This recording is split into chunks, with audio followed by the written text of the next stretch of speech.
नमस्कार, स्वागत है आपका। एफएम न्यूज देख रहे हैं आप और मैं हूं आपके साथ लता। बुलेटिन की शुरुआत करेंगे इस वक्त की बड़ी खबर के साथ, जहां चुनाव प्रचार को धार देने के लिए सीएम योगी उत्तराखंड पहुंचे हुए हैं, जहां पर सीएम धामी के समर्थन में टनकपुर में रोड शो किया है। आपको बताएं कि 31 मई को दरअसल चंपावत में उपचुनाव होना है, जिसको लेकर बीजेपी अलग अलग तरीकों से तैयारियों में जुटी हुई है। इसी कड़ी में आज एक बार फिर से एक महा रोड शो चंपावत में किया गया।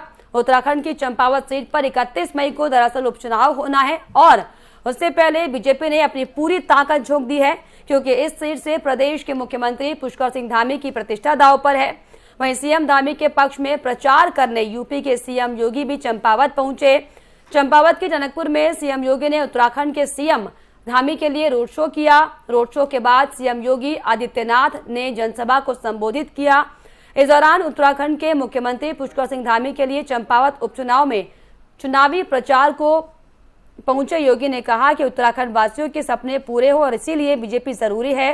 धामी जैसे युवा बेहद जरूरी हैं। उत्तराखंड का विकास केवल भाजपा कर सकती है और बीजेपी ने जो भी कहा है वो कर दिखाया है।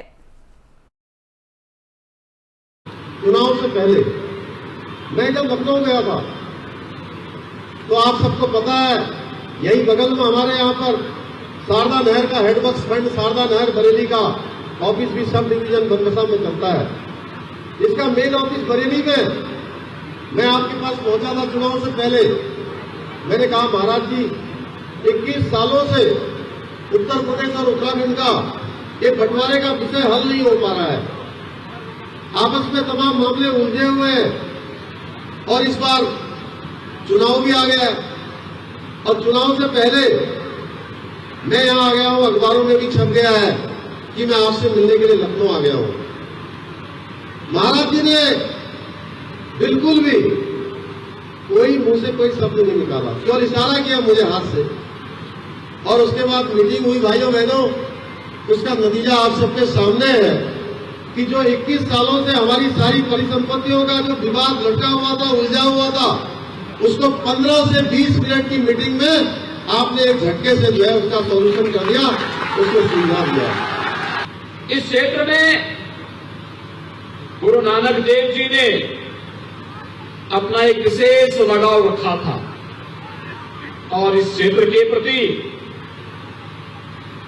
युग दृष्टा संत स्वामी विवेकानंद की विशेष दृष्टि इस क्षेत्र में थी। और अगर ये देवभूमि नहीं तो फिर कैसे मां पूर्णागिरि का धाम यहां पर है, गोलोजी महाराज का धाम यहां पर है, बाबा गोरखनाथ का धाम यहां पर है और न जाने कितने ऐसे धाम मां सरस्वती के रूप में मां शारदा की कृपा यहां पे साथ साथ बरसती भी दिखाई देती है। आप सब सौभाग्यशाली हैं इस देवभूमि में जन्म लेकर के। आप सबको यहाँ के माध्यम से देश की सेवा करने का अवसर प्राप्त हो रहा है। भाइयों बहनों, देवभूमि उत्तराखंड के बारे में प्रधानमंत्री मोदी जी बार बार कहते हैं कि जब उत्तराखंड की जवानी और उत्तराखंड का पानी उत्तराखंड से बाहर निकलता है तो देश के लिए उपयोगी बनता है। देश जवान यहाँ की सुरक्षा करता है। जब मां शारदा का पानी जाता है तो यहां से होकर के उत्तर प्रदेश के तमाम जनपदों को अपने मीठे पानी से सिंचाई की सुविधा उपलब्ध करवा करके न केवल वहां के किसानों को समृद्ध करता है, बल्कि अन्नदाता किसानों को समृद्ध भी करता है और साथ ही साथ देश का। आगे बढ़ेंगे एक और बड़ी खबर की ओर, जहां सीएम धामी ने सीएम योगी की तारीफ की है। टनकपुर में उत्तराखंड के सीएम धामी ने जनसभा को दरअसल संबोधित किया। सीएम धामी ने तारीफ में ये कहा कि महाराज जी ने 21 साल से लटका परिसंपत्तियों का विवाद 15 मिनट में सुलझाया है। इसके अलावा यूपी में जहां अवैध निर्माण चल रहा है वहां पर बुलडोजर चलाया जा रहा है। इसके अलावा सीएम धामी ने यह भी कहा कि महाराज जी के बुलडोजर का असर अब उत्तराखंड में भी दिखने लगा है।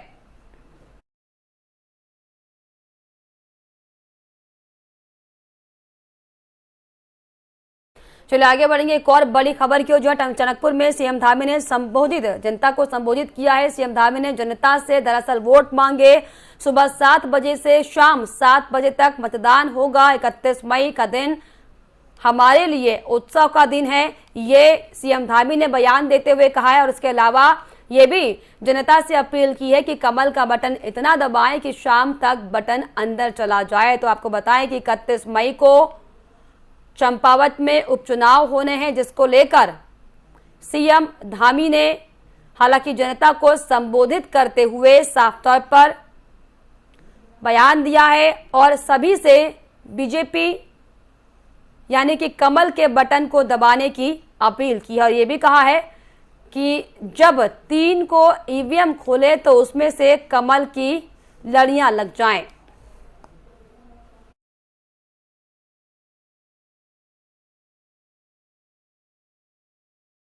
नगर पालिका गोपेश्वर में खाली अध्यक्ष पद पर उपचुनाव के लिए नामांकन पत्र दाखिल करने के अंतिम दिन तक कुल 3 नामांकन पत्र जमा हुए हैं। नगर पालिका गोपेश्वर में नगर पालिका अध्यक्ष सुरेंद्र लाल के निधन के बाद से अध्यक्ष पद खाली हैं। 12 जून को गोपेश्वर में नगर पालिका अध्यक्ष पद के लिए चुनाव होने हैं और 14 जून को परिणाम सामने आएंगे। बीते दिन भाजपा की ओर से प्रत्याशी पुष्पा पासवान, कांग्रेस पार्टी के प्रत्याशी व पूर्व नगर पालिका अध्यक्ष के भाई नरेंद्र लाल भारती और निर्दलीय प्रत्याशी सोहन लाल ने अपना नामांकन पत्र जमा किया है। वहीं रिटर्निंग ऑफिसर अभिनव शाह ने बताया कि आज नामांकन पत्रों की जांच की जाएगी और 29 मई दोपहर 2 बजे तक नाम वापस लिए जा सकते हैं और 29 मई को ही 3 बजे चुनाव चिन्ह आवंटित किए जाएंगे, जिसके बाद आगामी 12 जून को अध्यक्ष पद के लिए चुनाव कराए जाएंगे। पहले मैं आपके न्यूज़ चैनल का जो हूँ दिल से हार्दिक अभिनंदन करता हूँ महोदय। मैं इस जो उपचुनाव हो रहे हैं नगर पालिका के, मैं इसलिए प्रत्याशी बनने की ठानी है मैंने, क्योंकि मेरे बड़े भाई साहब इससे पहले जो है पूर्व अध्यक्ष थे। अकस्मात जो है उनकी जो है मृत्यु हो चुकी थी, जिसके कारण उनके कुछ सपने थे, कुछ अधूरे कार्य थे या जिनके कार्य उन्होंने नहीं किए थे। मैं एक छोटा भाई होने के कारण उनके इन कार्यों को, उनके सपनों को जो है पूर्ण करने के लिए मैं प्रत्याशी के रूप में जो हूँ आपके सामने खड़ा हुआ हूँ। जो भी मुझसे बन पड़ेगा इस नगर की सुंदरता में, स्वच्छता में या पेट्रोल पंप के विषय में या नगर के यातायात के विषय में या नालियों के विषय में, जहाँ जहाँ पर कोई असुविधा लोगों को या ग्रामीण जनों की जो समस्याएं हैं, वहाँ भी जो है मैं खुद जा कर के जो है उन समस्याओं का निराकरण दिल और बड़ी गंभीरता से जो है उन चीज़ों को देखूंगा। मैं सभी पत्रकार बंधुओं का बहुत बहुत धन्यवाद करना चाहती हूँ। यहाँ नगर पालिका उपचुनाव समय बहुत कम होने के नाते चुनौतियाँ बहुत सारी हैं। मैं उन चुनौतियों को स्वीकार करते हुए ये प्रयास करूँगी जो एक विकास का पर्याय है, वो एक हमसा गया है और मैं उस विकास के पर्याय को आगे बढ़ाने का काम करूँ, क्योंकि वर्तमान में हमारे सरकार जो यहाँ पर काम अधूरे पड़े हैं उन कामों को पूरा करने का पूरा प्रयास करूँगी। जैसे कि सड़क, नालियाँ सारी खुद पड़ी हुई हैं, बिजली है, सारी स्ट्रीट लाइटें नहीं हैं, भूस्खलन का सबसे ज़्यादा खतरा यहाँ पर है।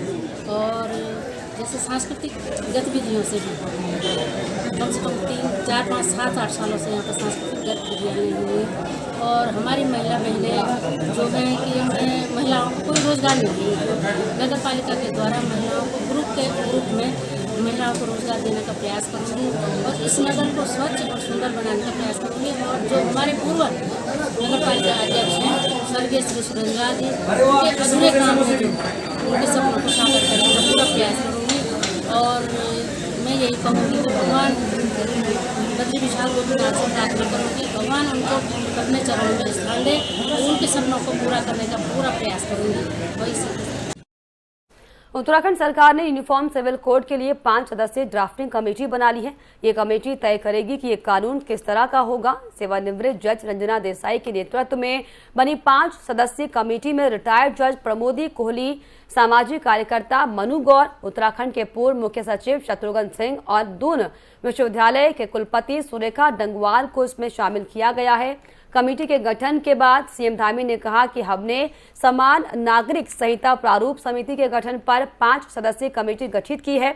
चुनाव से पहले हमने संकल्प लिया था और चुनाव के बाद पहली मंत्रिमंडल की बैठक में सर्वसम्मति से यह फैसला लिया था कि हम उत्तराखंड में समान नागरिक संहिता कानून लाएंगे और अब कमेटी जल्द ही ड्राफ्ट तैयार करेगी और ड्राफ्ट तैयार होने के बाद हम उसे लागू करेंगे। हमने चुनाव से पहले उत्तराखंड की देवतुल्य जनता के सामने ये संकल्प लिया था कि हमारी सरकार बनेगी, नई सरकार के गठन होते ही हम उत्तराखंड के अंदर यूनिफॉर्म सिविल कोड जो है लागू करेंगे, समान नागरिक संहिता का कानून लाएंगे। और नई सरकार के बनते ही हमने एक कमेटी बनाने का निर्णय लिया था।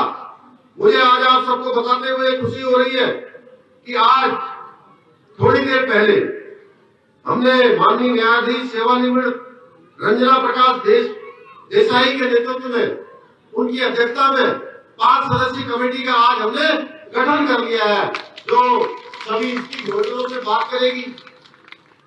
जो लोग उससे प्रभावित होने वाले हैं उन सभी से बात करने के बाद इस उत्तराखंड के अंदर रहने वाले, चाहे वो किसी पंथ का होगा, किसी समुदाय का होगा, किसी वर्ग का होगा, किसी भी धर्म का होगा, तो सबके लिए उत्तराखंड के अंदर अब एक समान कानून लागू होगा, एक समान कानून होगा। इसकी मांग हम लोग इस बार सोमवती अमावस्या 30 मई को है। धार्मिक मान्यता के अनुसार सोमवती अमावस्या के दिन पितरों के तर्पण करने से उनकी आत्मा को शांति मिलती है। धर्मनगरी हरिद्वार में सोमवती अमावस्या स्नान पर्व को लेकर प्रशासन ने अपनी तैयारियां पूरी कर ली हैं। सोमवती अमावस्या पर हरिद्वार गंगा स्नान करने के लिए लाखों श्रद्धालु हरिद्वार हर की पैड़ी आते हैं, जिसे देखते हुए पूरे मेला क्षेत्र को 5 सुपर जोन, 16 जोन और 39 सेक्टर में विभाजित किया गया है। साथ ही साथ 4 धाम यात्रा भी चल रही है और उसको ध्यान में रखते हुए अलग से ट्रैफिक प्लान भी लागू किया गया है। वहीं जिलाधिकारी विनय शंकर पांडे का कहना है कि सोमवती अमावस्या स्नान पर्व पर लाखों की संख्या में श्रद्धालुओं के आने की संभावना है। इसी को देखते हुए पुलिस और जिला प्रशासन की ओर से संयुक्त बैठक की गई है और मेला क्षेत्र में अनुभवी अधिकारियों की ड्यूटी लगाई गई है, ताकि किसी भी यात्री को किसी भी तरह की परेशानियों का सामना ना करना पड़े।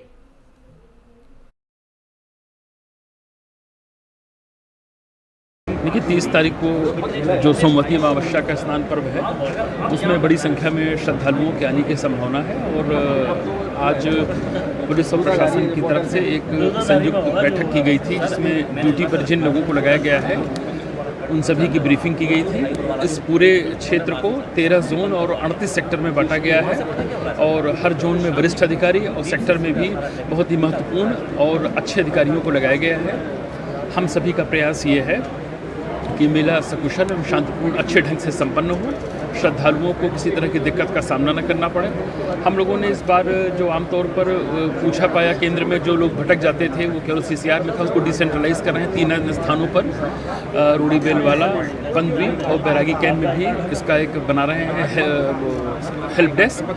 वो एक तरीके से लोगों के लिए इंक्वायरी ऑफिस का भी काम करेगा। यदि किसी श्रद्धालु को कोई आवश्यकता महसूस होती है तो वहाँ पूछताछ भी कर सकता है।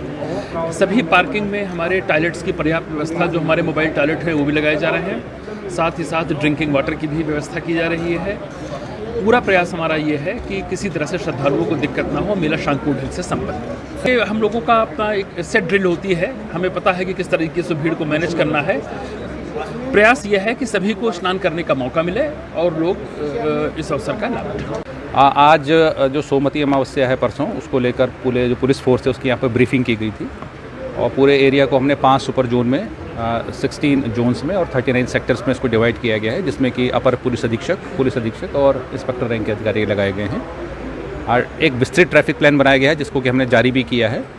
जो मोटा उसका अगर हम सिद्धांत माने तो यह है कि जिन लोगों को स्नान के लिए नहीं आना है या जिनको अन्य स्थानों पर जाना है, उनको शहर के अंदर प्रवेश अनावश्यक न करें वो, या जो हाईवे है उससे निकल जाए। यहाँ पर हमारा अन्य जनपदों से, कुमाऊं से और गढ़वाल के अन्य जनपदों से भी हमारे पास पुलिस फोर्स मिला है। हमारा जो ट्रैफिक प्लान है वो कल से हमारा लागू हो जाएगा। आज हमारा फोर्स डिप्लॉय हो जाएगा और कल से जैसे ही हमारे भीड़ बढ़ती है हमारा ट्रैफिक प्लान लागू हो जाएगा। करीब 700 से अधिक पुलिस कर्मचारी और 6 कंपनी पीएसी तैनात की गई है। हमारा अनुमान यह है कि इसमें करीब 50 लाख के आसपास या इससे अधिक यात्री आने की संभावना है और विशेष रूप से हरियाणा, पंजाब, दिल्ली, यहाँ तक कि गुजरात से भी हमको सूचनाएं मिली हैं कि वहाँ से भी लोग इसके लिए आ रहे हैं। हैवी ट्रैफिक आज से बंद नहीं किया गया है। मैंने जो बताया आपको कि 29 तारीख को 2 बजे तक हम अलाउ करेंगे और उसके बाद हम पूरे 30 तारीख को जब तक आरती हमारी संपन्न होती है रात 10 बजे के तक जो भीड़ छंटती है उसके बाद हम हैवी ट्रैफिक को अलाउ करेंगे। इस बीच हम उसको रोके रखेंगे और इसको होल्ड करने के लिए हमने जो हाईवे है मंगलौर से नारसन से लेकर और बहादुराबाद तक, इसमें कुछ स्थानों को चिन्हित किया गया है जहाँ पर अल्मोड़ा में पुराने कलेक्ट्रेट के सभी दफ्तरों को अब नए कलेक्ट्रेट भवन में शिफ्ट कर दिया गया है। वहीं नगर पालिका अध्यक्ष प्रकाश चंद्र जोशी ने कहा कि नए कलेक्ट्रेट जाने के लिए यातायात के आवागमन की सुविधा नहीं होने के चलते आम नागरिकों को कई दिक्कतों का सामना करना पड़ रहा है।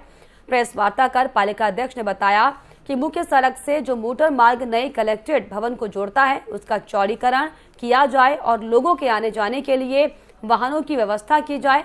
साथ ही पालिका अध्यक्ष ने नगर से कलेक्ट्रेट तक रोपवे लगाने की मांग की है। वहीं सैकड़ों साल पुराने मल्ला महल में चल रहे पुनः निर्माण कार्य का काम पुरातत्व विभाग की देखरेख में नहीं कराए जाने पर नगर पालिका अध्यक्ष ने नाराजगी जताई है। उन्होंने कहा कि बीते दिन निरीक्षण के दौरान कुमाऊं कमिश्नर ने भी बिना एक्सपर्ट के संरक्षण का कार्य कराए जाने पर नाराजगी जताई है।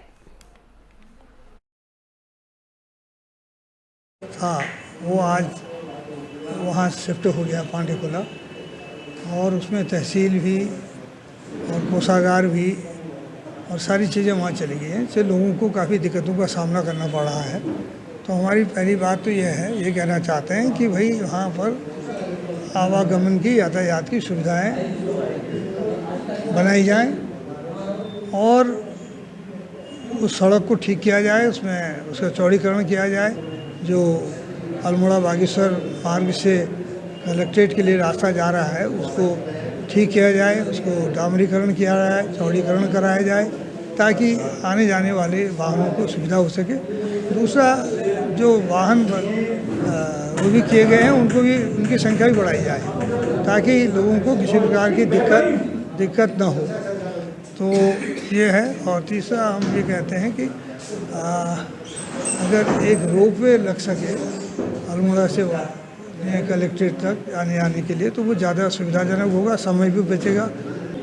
जो महत्वपूर्ण मुद्दा ये है कि मल्ला महल में आपने देखा कि लगभग 1.5-2 साल संघर्ष चलता रहा और हमारी सबसे पहली मांग यही थी कि उसको किसी पुरातत्व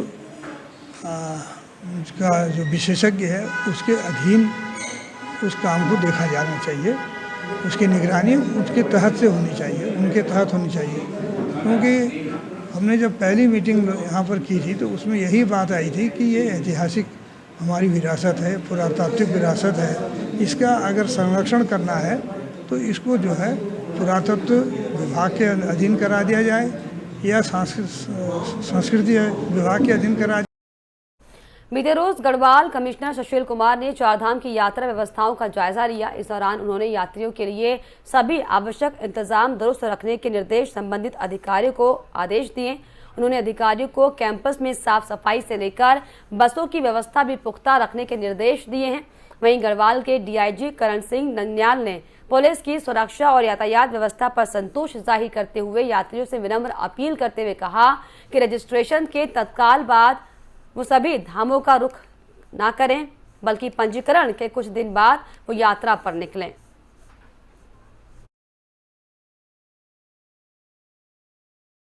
इस समय चारधाम यात्रा पूरे तीव्रता के साथ चल रही है और अभी तक चारों धामों में 10 लाख से अधिक श्रद्धालु दर्शन कर चुके हैं।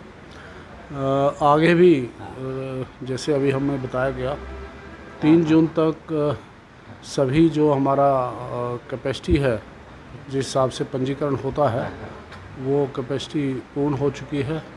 आगे भी बहुत कम संख्या में उपलब्धता है और पंजीकरण पूरा हो चुका है। तो ऐसा प्रतीत होता है कि आगे आने वाले दिनों में भी इसी प्रकार काफ़ी संख्या में श्रद्धालु आएंगे और धामों में सभी तरह की व्यवस्थाएं सुचारू रूप से चल रही हैं और हमारा प्रयास है कि जितनी वहाँ सीमित संसाधन हैं उनके अंतर्गत श्रद्धालुओं की यात्रा सुविधापूर्वक हो।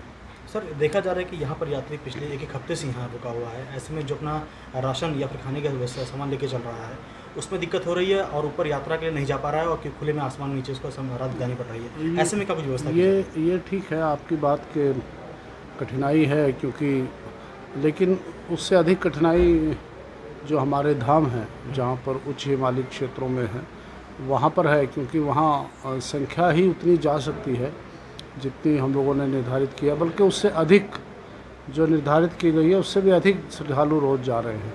इसलिए वहाँ भी बड़ा सीमित है और किसी प्रकार की कोई अन्य अव्यवस्था ना हो, इसके लिए ज़रूरी है कि पंजीकरण किया जाए। इसी को देखते हुए हमने पीछे पंजीकरण की संख्या बढ़ाई थी, 2000 किया था, लेकिन वो भी पूर्ण हो चुका है। जब भी उपलब्धता होगी उसमें यात्रियों को हम कोशिश करेंगे कि शीघ्र से शीघ्र भेजा जाए, और जहाँ तक यहाँ की व्यवस्थाओं की बात है उसमें सुधार लाने की आवश्यकता है, उसको हम सुधारेंगे। पर्याप्त मात्रा में लगाई गई है, हमारी जितनी आवश्यकता है उससे ज़्यादा इस बार डिप्यूट किया है। लेकिन हो क्या रहा है अमूमन कि रजिस्ट्रेशन तो हो रही है, लेकिन जितने रजिस्टर्ड है 8-10 दिन पूर्व ही चले जा रहे हैं। ये सबसे बड़ी विडम्बना है। अभी तक ये था कि रजिस्टर्ड लोग ही जा पाएंगे, तो 8-10 दिन पूर्व जा रहे, तो अनायास ही भीड़ वहाँ बढ़ जा रही 4 धाम क्षेत्रों में। अब ये रिस्ट्रिक्शन किया गया है कि केवल 4 दिन पूर्व वाले ही जा पाएंगे, उससे पहले के जो यहीं रोके जाएंगे ऋषिकेश में।